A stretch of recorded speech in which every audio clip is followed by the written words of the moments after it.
Amy?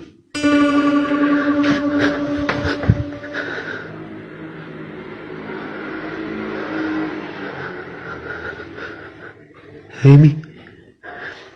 Amy?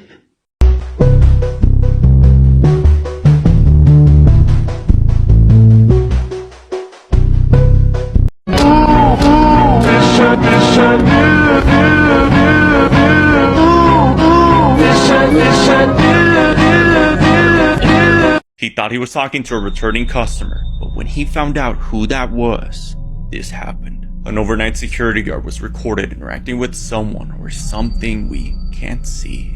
Who is he talking to? Dispatch to 329? Yes, sir. Who are you talking to? I'm talking to a lady. I saw her walking by the store. She said she's looking for Mr. Green. Her name is Miss Abigail. Are you sure you're saying Miss Abigail? Like, she's been passed on for 2 years now. Come again with that, please? Miss Abigail she died 2 years ago. You mean you can't see the person I'm talking to? No, there's nobody in front of you. At all.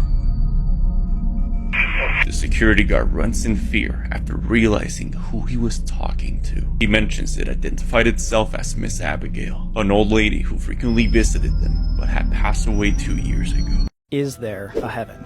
And it knocks 3 times, meaning no. And at that point, our 2 religious friends that were there immediately jumped up and said, we have to leave right now. We had no idea why. Why? What's going on? I'll tell you in the car, dude, just don't look back, let's go, let's leave. And so we walked out, we left, we got all the way to the car without anyone saying anything. And as soon as we got in the car, we're like, what's going on? Why do we have to leave?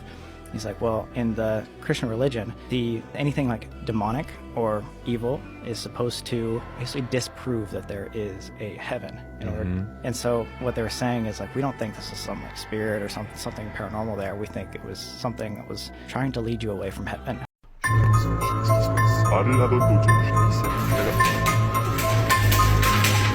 블라인드가 스스로 내려가며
There's so many surprising facts about Cleopatra that are just not common knowledge, like the fact that she was actually born closer to the invention of the iPhone than to the actual pyramids being built. And I just want to share a few more of them with you today because some of them are very dark.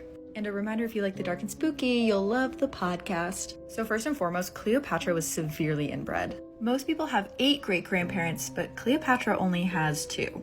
Look at this. So this is our girl Cleopatra VII. So her parents had the same grandparents, and her grandpa was her grandma's uncle. She was so inbred that some historians believe that myths of her beauty were actually just propaganda, and depictions of her at the time show her with features that are much more exaggerated than what we see. She also married her little brother and had him killed. But she also liked to have fun. Her and Mark Antony used to just run around getting drunk in disguises so that no one knew who they were. The Egyptians at the time also had many different forms of birth control that they would use. And this one was maybe a bit before her time, but they would mix crocodile dung with honey and insert it via suppository.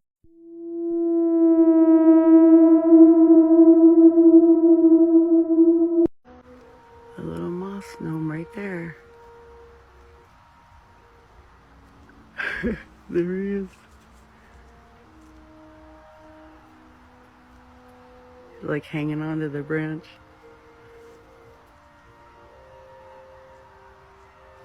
Oh my god, did it just move?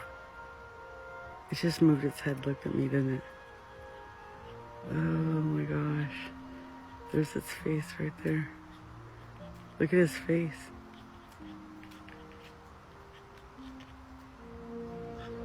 Oh my gosh, you guys, look at that. Alright, I don't want to bother him or scare him. Look at that though. Holy cow, you guys. He's looking right at me. It's okay. It's okay, dude. I'm gonna let him go. I only have an answer to the question, but this time I'm gonna be quiet. This time.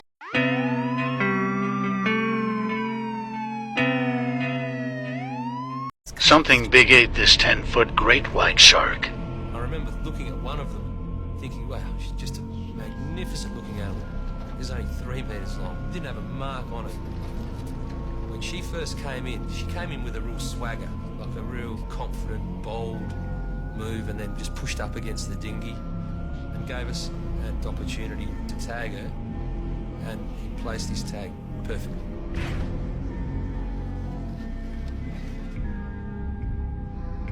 Codenamed Shark Alpha, the healthy female left the scene without any sign of distress.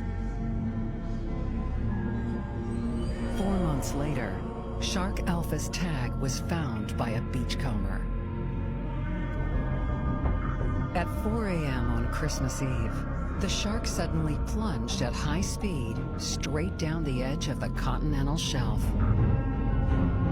It showed this profile going down the shelf to 580 meters, and then a huge temperature change. Within seconds, the shark tag recorded a dramatic temperature shift from 46 to 78 degrees Fahrenheit. A temperature that could only be achieved inside the belly of another living animal. The question that not only came to my mind, but everyone's mind who was involved was, what did that? It was obviously eaten. What's going to eat a shark that big? What could kill a 3-meter great white?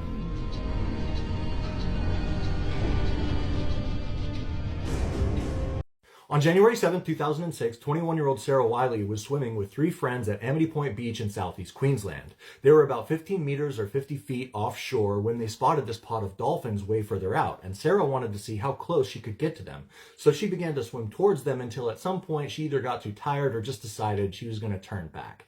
Now, when she did, she got within about 5 meters or some 20 feet of her friends when she was violently pulled under the water. And when she resurfaced in a pool of blood about 5 seconds later, she screamed just one word: shark. And her friends could see, they were watching in absolute horror as she was fighting as hard as she could against 3 bull sharks. One of them had removed her right thigh when it tugged her under the water, and the other 2 were just circling around. She's punching at them as hard as she can until one grabs onto one of the arms she's punching with and removes it below the elbow. But she doesn't stop fighting. She's punching with the other arm until another shark grabs that arm, also severing it below the elbow. At some point, one of these sharks also grabbed onto her torso and removed a big chunk out of her torso.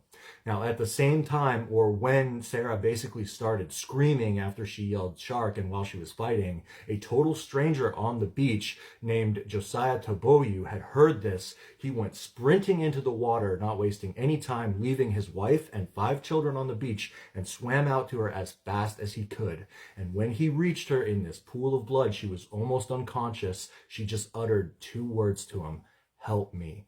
And he grabbed onto her and began the slow swim back to the beach. Now he's thinking all this blood is going to bring these sharks right back in, but he says to himself, you know what? I've watched shows, I've read about this. If they come any closer, I'm going to punch them in the nose, in the eyes. I am getting this girl back to shore. He, amazingly, was not the only one to come and help. That pod of dolphins, who had been way far away, way further out, they came in and created a barrier in between Josiah and Sarah and the sharks, despite dolphins being a major prey item of bull sharks. But yeah, they created this wall so the sharks couldn't get any closer. Josiah eventually got her into the beach. They used towels to try and stop the bleeding. Emergency services got there quickly. They rushed her to the hospital, but unfortunately the first hospital did not have what they needed to treat the severity of these wounds. Again, she's missing both of her arms, a chunk out of her torso, and her right thigh. So they life-flighted her to another hospital, but within an hour after the initial attack, sadly, Sarah passed away. She had just lost too much blood. 3 months later, Josiah's wife would give birth to their sixth child, a little girl, and they didn't have to think hard about what to name her. They named their new little girl Sarah in her honor.